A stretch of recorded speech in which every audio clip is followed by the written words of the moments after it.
Hey, what's up, everybody? We have an exciting conversation tonight. I am so excited for you guys to get to know my friend, John. I want to invite you guys every Sunday. We are doing this thing called View Weekly. I've been doing leadership teachings, different talks. We've been having different people on. And then the last couple of weeks, we've been interviewing a couple of different people around different topics. Last week, we talked about how do you bounce back from failure. Tonight, we're going to talk about reconciliation. We're going to talk about how do we learn to love our neighbor.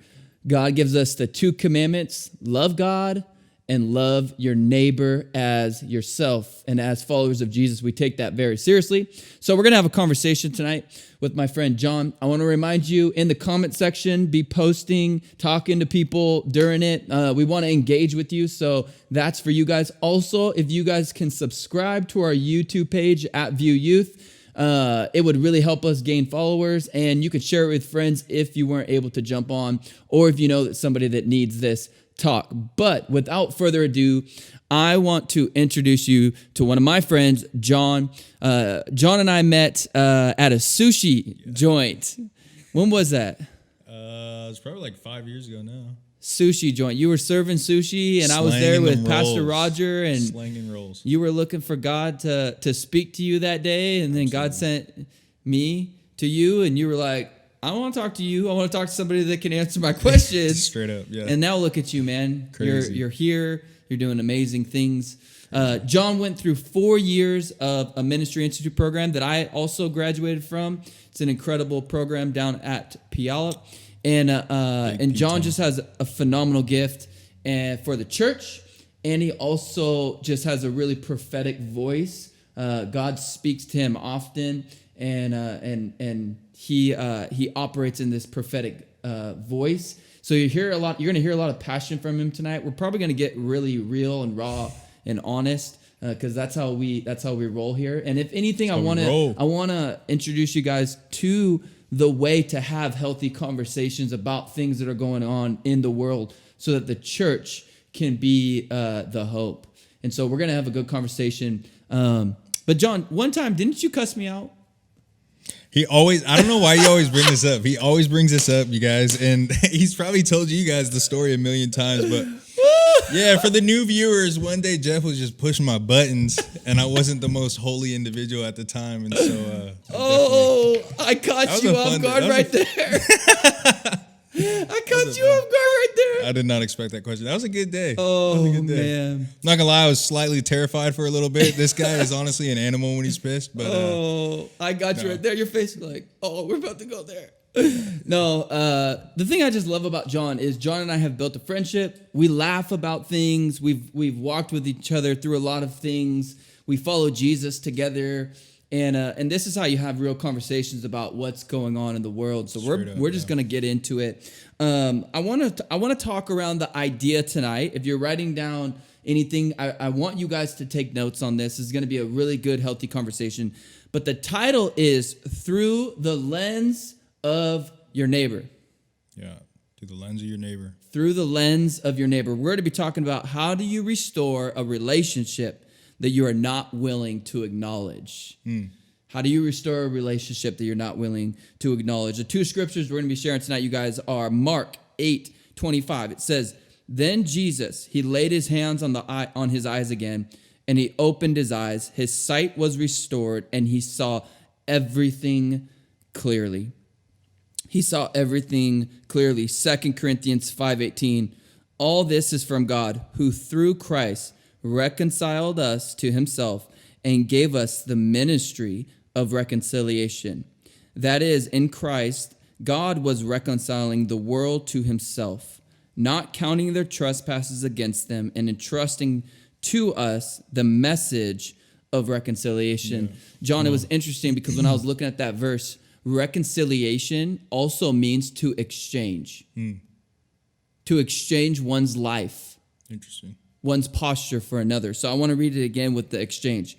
"All this is from God, who through Christ exchanged us to himself and gave us the ministry of exchange.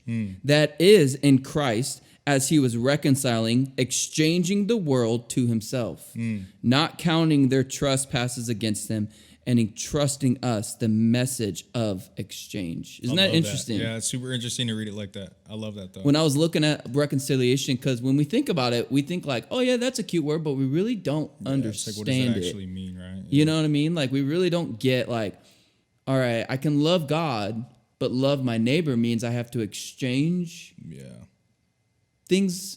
I have to exchange myself. I have to lay down my past. You know what I'm saying? Like, so when I read it in that way, I thought that was a really interesting dynamic. But John, let's get into it. I want people to get to know you a little bit. So share a little bit about your childhood. Share a little bit about what brought you here, and then we're gonna start talking about reconciliation a little bit. Yeah, my name is John Bartholomew Armstrong. So it's a strong name. I'm just joking. That is not my middle name. No, my name's John. I grew up in the Pacific Northwest my whole life. I grew up fatherless as well as semi-motherless. I say semi-motherless because I didn't necessarily... My mom was addicted to drugs and alcohol and was very absent. And at times the state would take us away, me and my little baby sisters. They would take us away and we'd have to live in different foster homes and group homes and the like. And so... honestly, I've probably lived in it feels like I've lived in every city in Washington, Eastern and Western. Yeah. But, so my childhood was pretty interesting growing up. I think it gave me a desire for multiplicity. I think it gave me a love and an acceptance for change. Right. Which I think were positives. I think it gave me a flexibility and a liquidity in order to kind of see when things are going to be a little different and not to be impacted by them so much. But then on the offset, obviously, you know, it created a real space, I feel like, for the enemy to cause me to live in ways that I shouldn't have lived, you know, in identity crises and, you know, falling into drugs and just self-abusive tendencies, you know, violence, all kinds of stupid things that I think that if the home would have had an intentional father and a loving mother and a Christ-centric environment, I think those things would have been definitely avoided. Yeah. But they make me the man I am today, and they're part of my testimony. So yeah, that's amazing. So you went through 4 years of an internship. What brought you to that like internship? I know like we shared a little bit about like our crossing, but what brought you to that internship? What did you learn? And what is now driving you to continue to be an activist like of change? Yeah. You know what I mean? Like I know your heart. You are very passionate about the church being a voice of reconciliation. And you get very frustrated when you're like, the church is not rising up. It's being silent. Yeah. You know what I'm saying? So what brought you to that point of the internship to where you are now? You know, it's kind of interesting how it all happened. Like I said, I was kind of on this crash course for destruction. You know, drugs, abusive relationships, alcoholism. I remember you called depression, me. You called me after what? Oh yeah, all kinds of crazy stuff. We don't have to go that way. But anyways, yeah, you've seen a lot of that stuff. But you know, I remember just crying out one day. I remember growing up knowing of God always, but never really following Christ. And then I remember a moment where I'm getting ready for work, and I'm like, God, I need direction. I need you to give me my next step. Yeah. I need it. Like it's got to happen today. It can't happen tomorrow. Should have happened yesterday, but it's got to happen today. Yeah. And I remember, you know, I go in for my shift, and like, interestingly enough, within 30 minutes, I meet you. Yep. I meet you and another pastor, and you know, you extend your hand to me, and you're like, "Hey, my name's Jeff Thorpe. I'd love to get some coffee with you." And I didn't say it like that. Yeah, I know. I was more like, "What's up, man? My name's Jeff." I mean, yeah, sure, but hey, my name's Jeff. I just remember my first semblances being like, man, I really don't want to talk to you. I just need a magical answer. Right. Okay, Yep. I need a magical answer so I can be on my way. And from that point forwards, man, I mean, you kind of started discipling me and showing me the ropes as far as it comes to like what this life with Christ should look like. And you started telling me about this program called Ministry Institute, and I was like, man, yeah, this guy's smoking crack. Yeah. There's no way. There's absolutely no way. A high recruiter, man. Yeah, recruiter for sure. No, but I felt like God was really saying, hey, you need to be in a place, you need to be in a container, you need to be in a place of incubation. You need to be in a place where where the real you can begin to be formed and shaped and articulated, because you don't know who you are, and you definitely don't know who I am. And so I feel like that's what Ministry Institute was primarily for me, was an incubator for the man of God that I am today, for the son of God that I am sitting here. And so now I'm in this position where I feel like God is beginning to reveal more of who I am. And a part of who that is a voice. I feel like I've been called to be outspoken. Yep. Especially on issues like social justice, especially on issues where people are being marginalized and used and abused. Yep. And so that's a little iota there. Yeah. So knowing like your heart, let's talk reconciliation now. Mm-hmm. What's reconciliation to you? Because I know you and I have had conversations, and you always have caused me to grow in my posture of my heart. Because when you think of reconciliation, you think, well, I have a friend that's African American. You know what I mean? Like what? Like I'm not a part of the issue, right? I'm not doing anything that's outlandish, but reconciliation is so much more. Yeah. I read this, and I want to feed off this. Yeah. But I read this that really caught my attention. It said shared space doesn't mean a shared life. Yep. Shared space doesn't mean a shared life. Yep. So as an African American, how does reconciliation settle with you in the church, in Christians, in the gospel? What is it? If I could be honest, I mean, it's still something that I'm processing in terms of what it looks like pragmatically. Right. Yeah. Because I've never seen it. Exactly. I don't think I've seen, by and large, examples of reconciliation in at least the Christian expressions that I'm a part of. But what it represents to me is it represents Revelation 7:9. There's the revelation that John the Revelator is getting about heaven and what it looks like. Mm-hmm. And he says, and lo and behold, I looked and I saw a multitude of many nations, tongues, kindreds, and tribes with palm leaves in their hands, and they're all singing worship to God. Yeah. And they're all together in this conglomeration, all sons and daughters. And I think what's interesting is when I look at a lot of Christian expressions, and what I mean by that is I mean like churches and church organizations and ministries and organizations under the banner of church. I don't see that. I see very mono-ethnic expressions of Christianity. And what do you mean by mono-ethnic? Like an overruling like majority? Yeah. With like a little trickle of ethnic people to say that you're multi-ethnic? I see the face of diversity. I see, for example, I see, people of color in Instagram posts and on pamphlets. But when I look at the board of directors, or when I look at senior leadership, or when I look at the people who are making the decisions in the organization, I don't necessarily see genuine diversity. So you see diversity, but you don't see voices of diversity. I don't see equal voice. Yeah. I don't see equal authority. I don't see a standard of ministry that pulls from all of God's creation. Yeah. So that's what I mean when I say mono-ethnic. Yeah. No, that's great. So talking reconciliation, a lot of stuff popped up in the news this last week. Now, we can't always believe everything that the media shows us. However, we know that there are issues in our world that are like pushed under the rug. And 100%. People are getting extremely frustrated because we act like, and when I say we, I say the majority, right?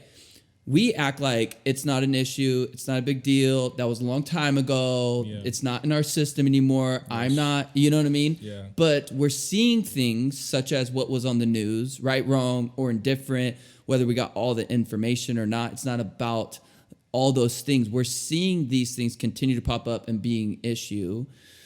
What was your feeling when you saw that? Like, I know my feeling. I was really upset. I was upset, one, that the media would just post that and like that's kind of what media does. It stirs the pot. But also just to see how people are like expressing their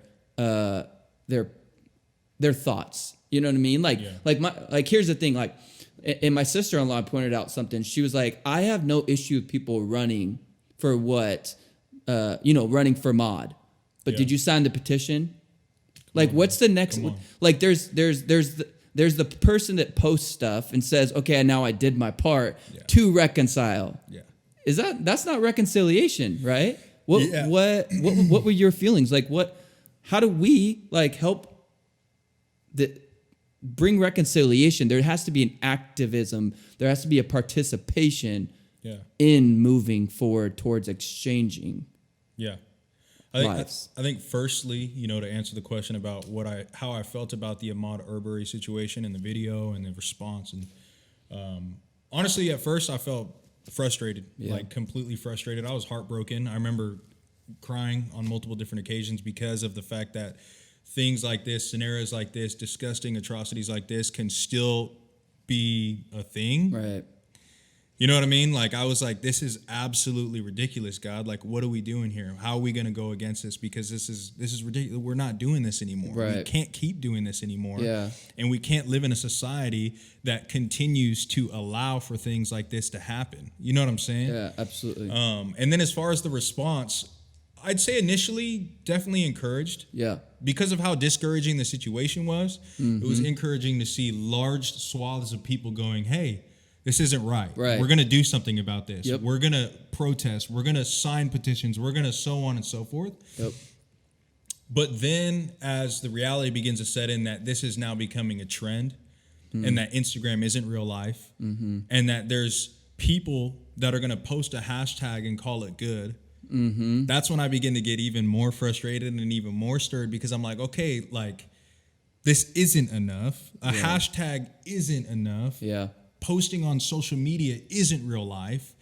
You know what I'm saying? Yeah. So what are some organizations or what are some pragmatic opportunities in your local community that you can get involved with if you truly care about these matters? Right. You know what I'm saying? Yeah. Because there's organization after nonprofit after body of people that would love to address these issues that are run by people of color, that are for people of color. Right. And if you want to get in partnership with these organizations, they're ready. They're open. They're waiting for volunteers. They're waiting for applicants. Yeah. But I think a lot of times, because of the culture we have, let me just post this hashtag.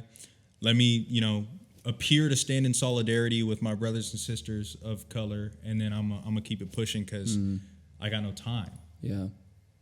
And that's when I would ask the question of, this to me could look like an opportunity for us to make time. Like, have we made time? Yeah. Yeah. Have we made time and have we made space? Yeah. That's the question I would ask is, are we making time and are we making space in real life, not just on a 30-second excerpt on social media? Or To maybe make us feel, it makes us feel good. It makes us feel like, no, okay, I'm being a part of the solution. yeah. When really, it's just, if we're going to be honest, it probably just makes a majority of people feel good, like they're actually behind something. But there's more to that. There's more to helping the oppressed than just feeling bad for them and saying, "Hey, we're with you."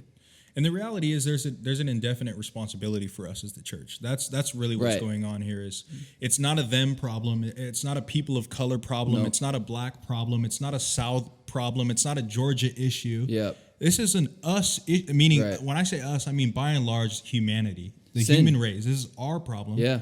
And then more specifically, it's the church's problem. Yeah. Because we, like you say, are called to reconcile. Right. We're called to love God and love our neighbor. I remember the story of the Good Samaritan when I think about issues like this, and where Jesus is answering that teacher who's asking him the question, like, how do I inherit eternal life? You know what I mean? And God's like, hey, what does the Bible say? Yep. Basically, what does the word say? Love God and love people, right? And Jesus is like, absolutely. So what's the issue here? And he's like, well, who's my neighbor? Yeah. Right? And then he tells him the story of the Good Samaritan, and he's like, there was a guy who gets robbed and he gets beaten within an inch of his life. And he's laying there and he's bleeding out.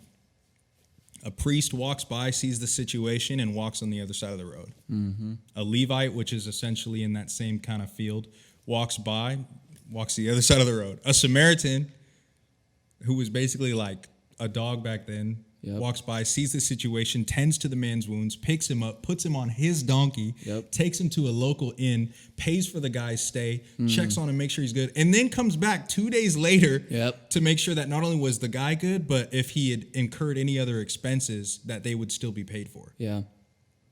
Yeah. And I'm looking at this story and I'm going, this is the response that the church has on its shoulders. Wow. It's the response of looking at these people, people of color, marginalized people, distraught people, distressed people as their neighbor and going, okay, I'm going to help. It's not what can I do to help, but I'm going to get my feet dirty, my hands dirty. My whole life is going to become a vessel for those who are in need. Wow. When you're talking about exchange, man, I think of need. I think of the intrinsic nature of God, which was to fill a need. Yeah. The gospel is the greatest need being filled. Right. And then I guess in turn to reconcile is to fill the needs of others. Yeah. You know what I'm saying? Yeah. What do you think? I don't No, know. yeah. That's what I mean, when I hear that story, I think that Samaritan exchanged what they had to help. They exchanged their life, their money. Yeah. They did something that was actually making a difference instead of like, oh, I feel bad about that person. You know what I mean? And walking to the side, as a lot of us do. Because the question is, again, I'll ask it again, is have we made time? Yeah. And have we created space?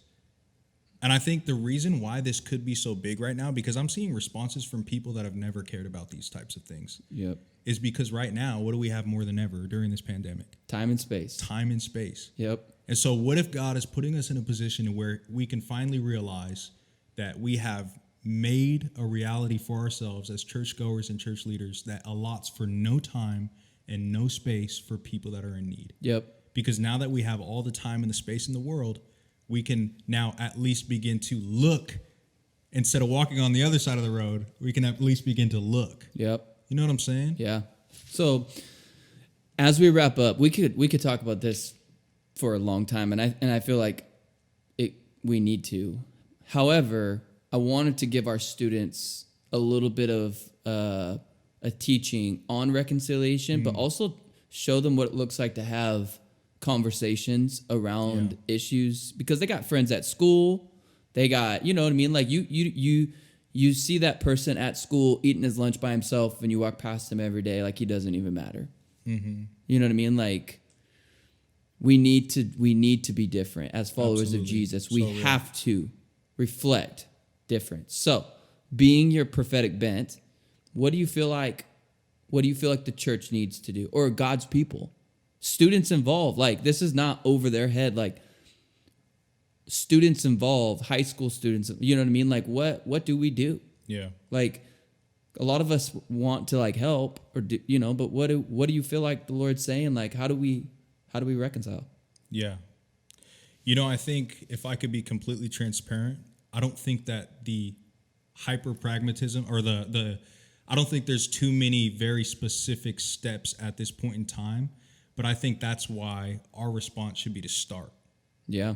I think if we can begin to cultivate genuine relationships with each other, especially people of color, especially marginalized communities, then what's going to happen is it's going to be less about the face of diversity. It's going to be less about having people in our pamphlets. It's going to be less about having the idea that we're diverse. And it's going to be more the reality that we're having people at our dinner tables that are expressing their needs, that are expressing their trials, that are expressing their tribulations. And we're going to be able to live life on life with each other in such a way that neither one of us are going to lack. Yeah. And that's going to then spread, and further on down the road, whenever there is a real life issue, we're going to be in unison with each other to where we can respond quicker instead of putting a hashtag up. That's you good. know what I'm saying? Absolutely. I love that, man. Well, I want to honor our time, because now what we're going to do is we're going to jump into Let's Talk. And I want to be able to talk to our students and have them ask you questions and engage in further conversation. So, John, thank you so much for coming up here from Puyallup and driving up to have this conversation. I know it's one of your passions, and the reason I wanted you because I really value your voice. And so I want you to know that, like, Appreciate you. I really value your friendship, and I really value your voice. Likewise, and I think man. God has given you a very specific voice to help bring change with things like this. And so thank you for just informing our students, informing us, and then helping us enlarge our hearts so we can understand what people go through that we may not ever understand or fully see. So start jumping in now to Let's Chat. We're gonna post the link right after this. Jump into Let's Talk. We're gonna have further conversation around the talk and the idea of reconciliation through the lens of your neighbor. We love you, VU.